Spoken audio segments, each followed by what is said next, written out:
I've been having a repeat awareness, and it gets more intense, of being compelled to be in service, but not, I don't feel it's in a positive sense of almost like I'm stationed in, I want to say stationed in servitude, but it almost feels, if you ever watched Harry Potter, the Dobby Elf, that their whole life was to do anything and everything for everybody else. And it drives me nuts that I do that because I feel like I go way overboard, and it's not even a matter, I don't even take myself into consideration.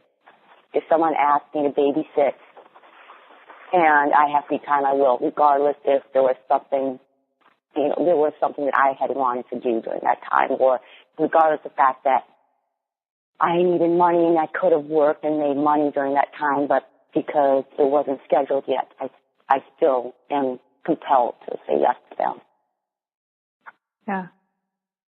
So this definitely feels like a past life issue. And as you were talking about it, I felt myself getting nauseous.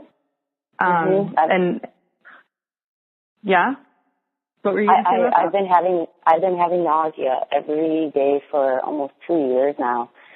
I mean, I have quite a few other issues. I was in the military, got a lot of series of vaccines, also had a pretty bad fall, 30-foot fall, and ended up with with a TBI, and all the stuff is coming up.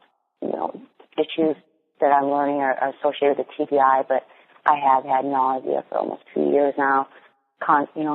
Vertigo has been common, headaches, dizziness, off balance, and then extreme anxiety, anxiety and depression. But also, I guess, I don't know what to ask you about, but it is something that this thing that I'm just driven or compelled that I have to be a servant to somebody. It's not, I'm very interested in the medical field, studied to become a registered dietitian. I'm a massage therapist, and I love that aspect. But then I find myself feeling like I'm responsible for their well-being, and that I don't think it's healthy for either me or the client. Yeah. And so this nausea and vertigo that you're describing and that I was sensing, it has to do with you're feeling like you're on someone else's ship almost. It's like, this isn't your ride. You're not grounded into your own life, into your own life purpose and your own mission. You're being swayed by everyone else's agenda. And so that's pulling you off your center, and that's what's making you feel nauseous from an energetic perspective, and what's making you feel vertigo. It's like you're chained to some other point of gravity that is not your own. And so, anyone in that situation would feel this lack of grounding, this lack of balance. And I thought it was interesting because when you were saying, I feel compelled to be in service, and then you were saying you're in the military, and it's like you actually did check yourself into the service. It's like, I never made that connection. It really is steering your life in all aspects at this point. And so, if you're willing to do a process, then we can do some investigating about where this came from and what we can do to let go of it, if you'd like. That would be wonderful. I would love that. Thank you. Okay. All right. And so, what I want you to do is take a couple of deep breaths into your belly. And as you do, think about this idea of being in service and this draw that you have to serve people above and beyond, your own desire, that you're above and beyond your own needs. And then imagine that you're sitting in a theater and there's a blank screen up in front of you. And that screen is being projected out from your heart. And so bring yourself into your heart space. So it might be like Imagine you dropped a pearl inside some water, and that pearl is your awareness, and that water is your body. So you feel your awareness drift down from the center of your head, down past your sinuses, into your throat. Feel it getting heavier and falling down deeper until it drifts into your heart. And so now you find yourself at the center of the projector that can provide any information that you might need about this particular area of being in service. And so from that place inside the projector, you can instruct your heart to bring you to the point of origin of this particular issue, of the issue of being in service. And so you can look at that screen, you can sit inside of your heart and feel what comes up. Just notice any impressions that come up from the point of origin of being in service.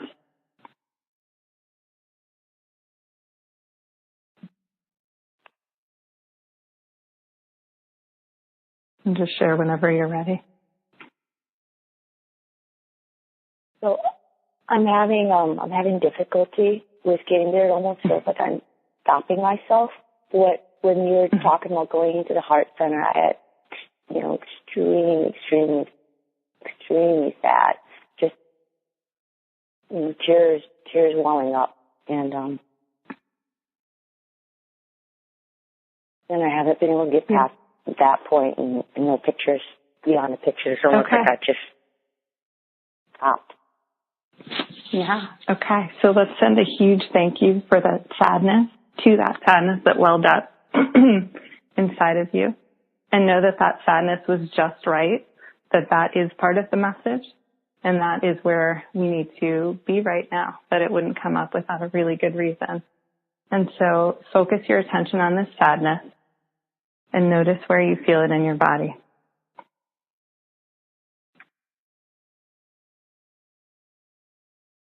Notice where it's coming from in your body. Okay.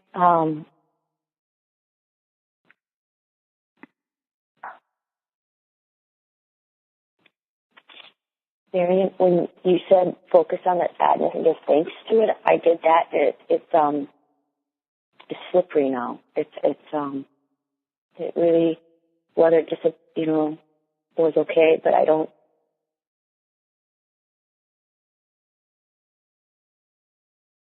It's not on the surface right now. It's,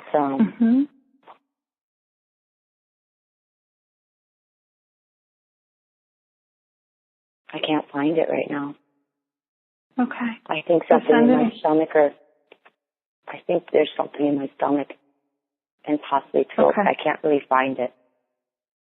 Okay. You mean you think the sadness moved into your stomach, or there's something else in your stomach that's wanting your attention? I was thinking the stomach moved, or the sadness moved into my stomach, but when I feel into there, I feel anger. It's more of an anger from the stomach. Yeah. So send a big... Okay. So focus in on your stomach and send a big thank you to anger and outrage for making itself known to you. And bring your awareness inside of it and ask how you might make it more comfortable inside of you.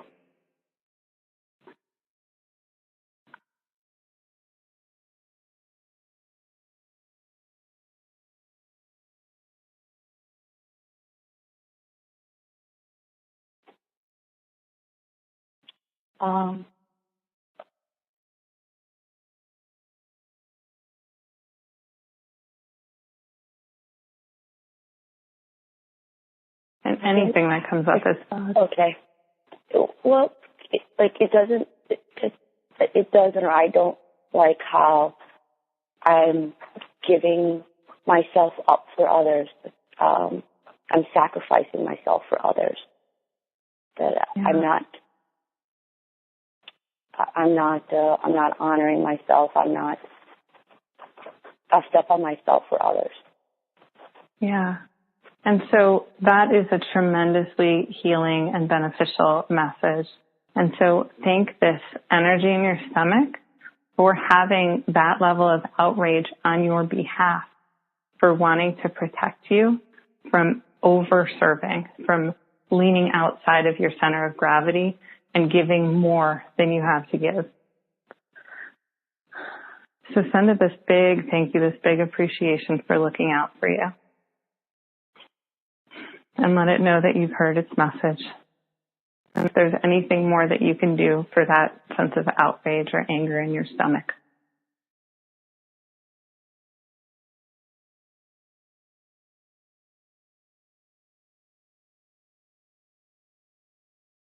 So tears came back over just acknowledgments of that issue as far as anything more I can do.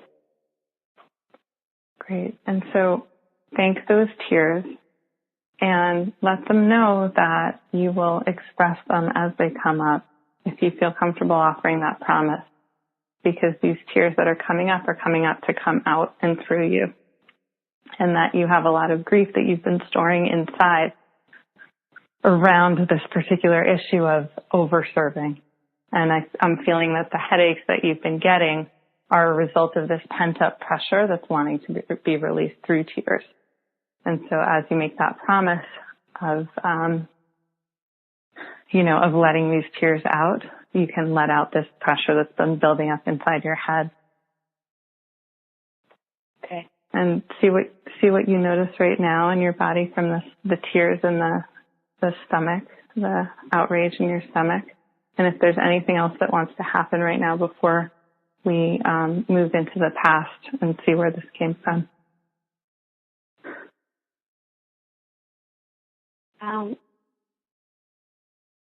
The stomach and the sadness is calmed down, but it's almost a fear. I'm really scared of facing something. If there's something, kind of what you were saying earlier, that closet, the monster in the closet. Yeah, and when you feel that... Go ahead. Yeah, and that fear is totally understandable. And the reason I brought it up is because it really is universal. You're in such good company that we all really have this fear of like, oh, what is that? And then we, it's like the Wizard of Oz when you go behind the curtain and there's this funny little man, Yeah. So send some gratitude to that fear for wanting to keep you safe from something that feels really scary to it. And the fear that I'm getting a sense of right now for you is, this child, like inner child aspect of yourself that's kind of quaking in the closet actually is the image that I'm getting. And so just send it a big hug or some love in whatever way you might comfort a child, or in whatever way you feel that this particular fear might want to be embraced. And if you're feeling ready, and tune into that fear and see what it's feeling like right now.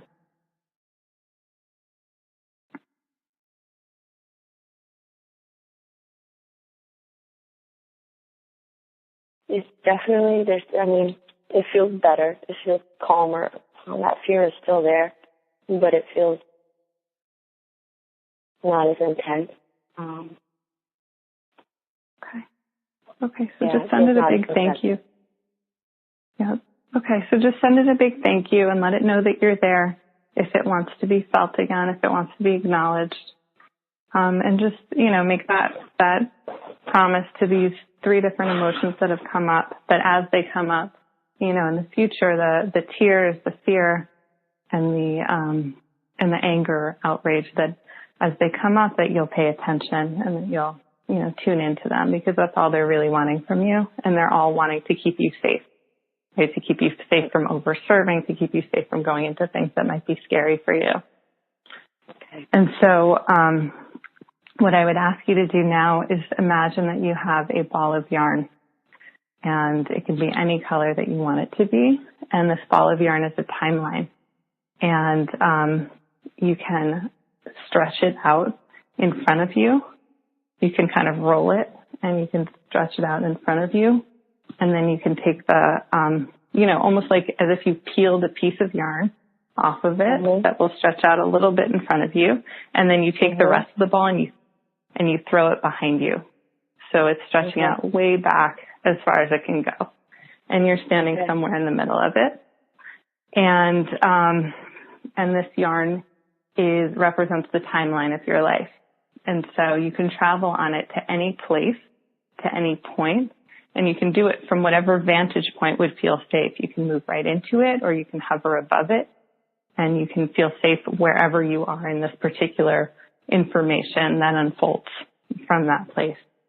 And so notice that on the yarn there are knots or beads, and these are markers that represent significant times in this lifetime, and that you can journey back even farther, and they can also represent significant points in other lifetimes.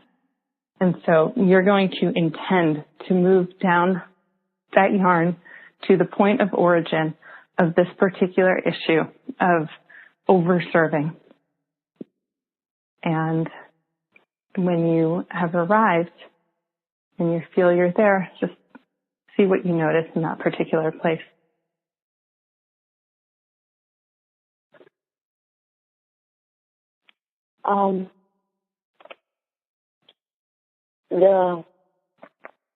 The image or the thing that comes up to me right now is almost like a slave in a galley, and I think a ship too. Interesting that we were talking about ships earlier.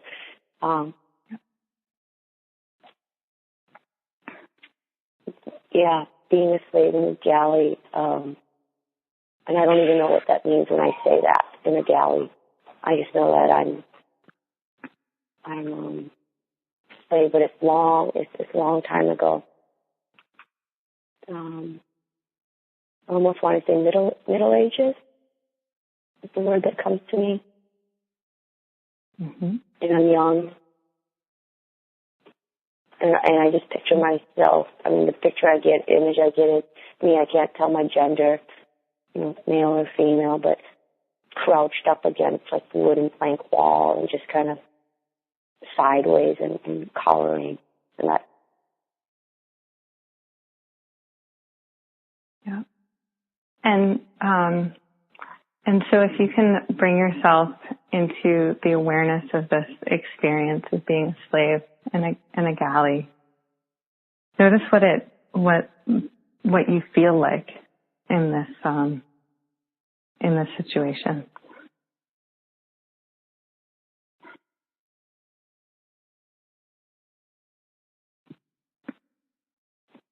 Besides the fear, it's that survival sense that in order to survive, you have to do everything you can for the others. That's my whole survival is based on not only taking care of, doing whatever they say, but also intuiting ahead of time what their needs are, so that to prevent myself from being abused or hurt or killed. Yeah. And so given the situation that you find yourself in, given this really formative experience that has been influencing you and that hasn't yet been fully processed, it has been driving your experience, it makes so much sense now that you've been working so hard to serve other people, because it felt like your survival was dependent not only on meeting their needs, but also anticipating them and serving them. Yeah. Yeah. So allow yourself to feel the weight of that responsibility. And I believe you said this was a young person, a young slave that you were witnessing. Yeah. And so what it would feel like to be that young and to have that burden of responsibility on you for survival. And focus on that slave and ask what more this slave needs from you in order to resolve or process their experience.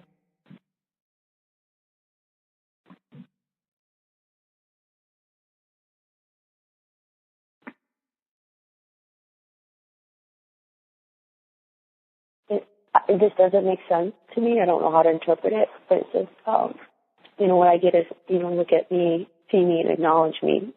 Yeah. Okay. And so you might want to imagine that you're standing right in front of the slave and look at them and see what features might pop out about them.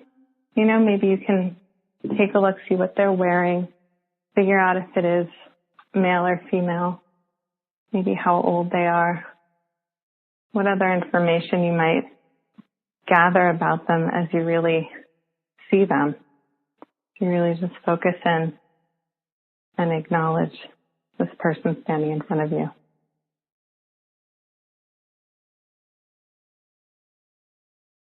Yeah, I think I'm seeing it's female. She's female. Mm-hmm. Around 12, I think. Mm-hmm.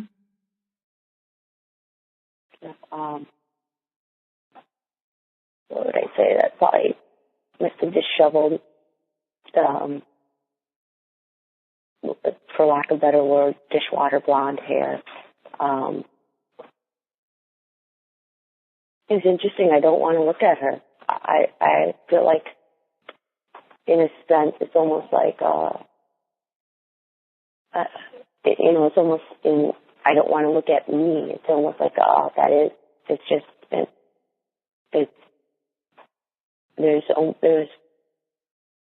there is an aversion in me to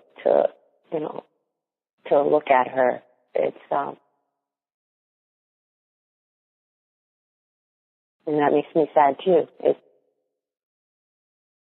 I don't know what the aversion is for. Yeah. I think and as so myself. Yeah. I was going to say maybe as myself at that, and in that experience, I didn't like to look at myself because I felt so, ugly and awful. Yeah. Physically Absolutely. and inside. Yeah.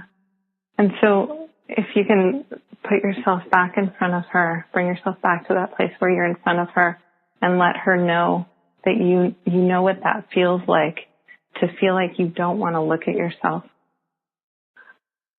because you don't want to see what there is to see about you. And that's something that everyone can relate to, whether they've been through a slave lifetime or not. That feeling of not wanting to look at something that feels really ugly about yourself. And just reassure her that you know what that feels like and that you're willing to look anyway. And notice what happens with her. How she reacts. There's definitely more light. There's more light in the scene. There's more light emanating from her. Mm-hmm. It's almost like by doing that, I'm helping her clean up herself. And as far as, the hair is not so disheveled. She's becoming, her hair isn't so disheveled and dirty. Her face doesn't look so dirty. It doesn't look dirty now. It's almost like I could see her more as her potential. She would have had if she would have had a good, loving life, to see what that potential of her is. Wow. That's beautiful. And so let her know that, kind of as if you were holding up a mirror of the beauty that you're seeing inside her. Just radiate that back at her so that she can know what you see when you look at her and when you acknowledge her. And keep your awareness on her as you focus, as you shine this beauty that she is right back at her.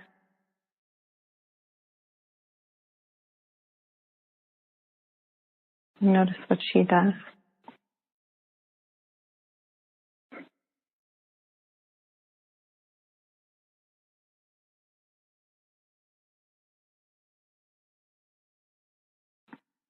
So she, in the original image I had, is crouched down on the floor, making yourself tiny up against the wall, And now she's standing.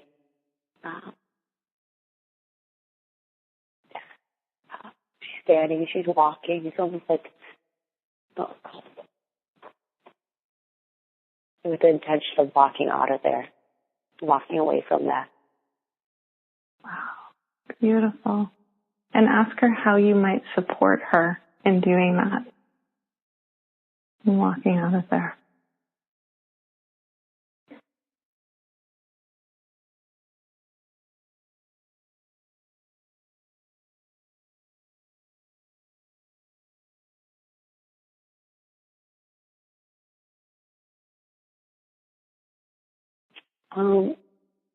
That's not as clear, but what does come up is just a sense of keep her surroundings in nature and openness with flowers. I see green grass, flowers, the blue sky, sunlight.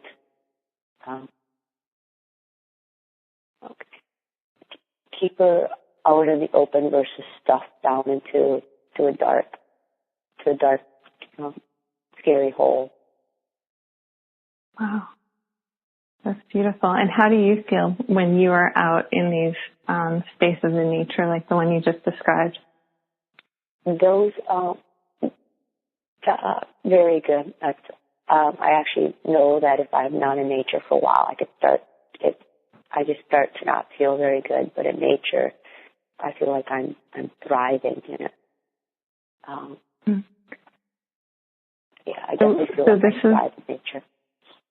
Beautiful. So what this is a really helpful healing message to you from this other part of yourself, this aspect that has gone through this, the slave experience. And this message to you is that the way that you can serve yourself and serve her as well is by going out into these beautiful open areas in nature. And so know that as you find resolution from the density that was this slave experience and the nausea that stemmed from the experience of being on this boat and being outside of your center and serving other people, as you move out of that, you're moving into the mission of serving yourself, of serving your highest needs. And know that in doing that, you're also serving everyone. That the more that you increase the love in your heart, the more that you touch everyone with love and with release and with relief. And so your job now, not rather than serving other people, is to be in service to yourself. And this is one main mission that this girl has given you, which is to go out in nature and bring her with you. And you share that same essence that, that thrives in these open spaces in nature. So, what can you communicate to this girl about her request to you to bring her out into nature with you? That I'll do that. Great. And ask her what more she needs in order to find resolution from this particular place that she's been in.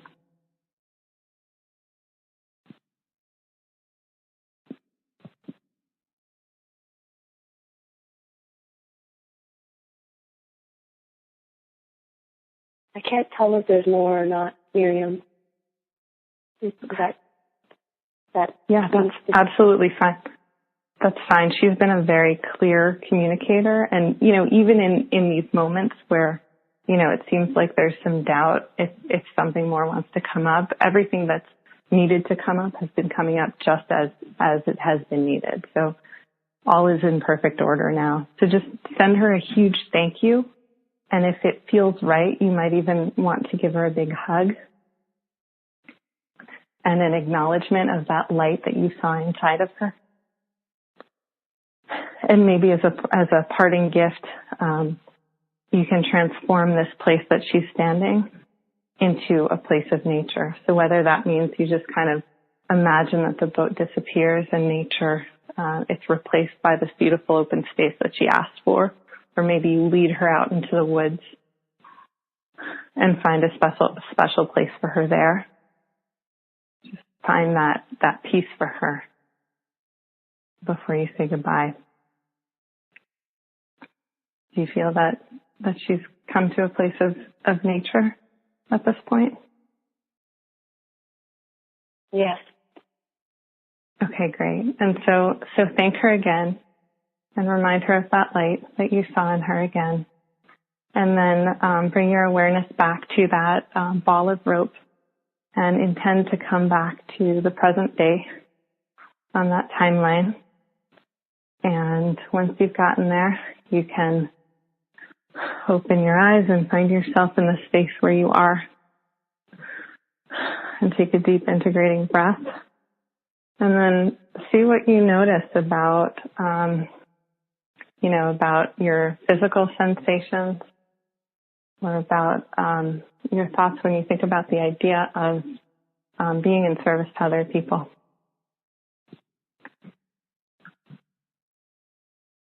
I feel more centered right now.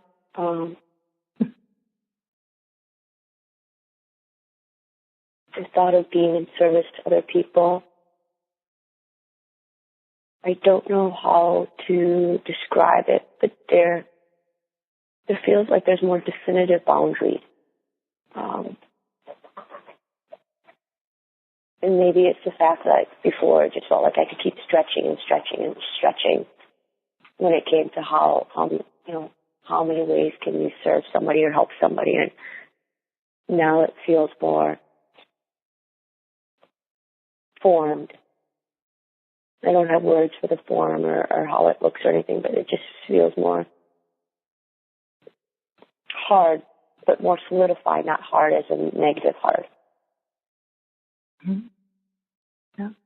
So it feels like your boundaries have formed some shape around that you actually that you have boundaries around you, as opposed to asking yourself, how might I stretch even further outside of myself to serve someone else?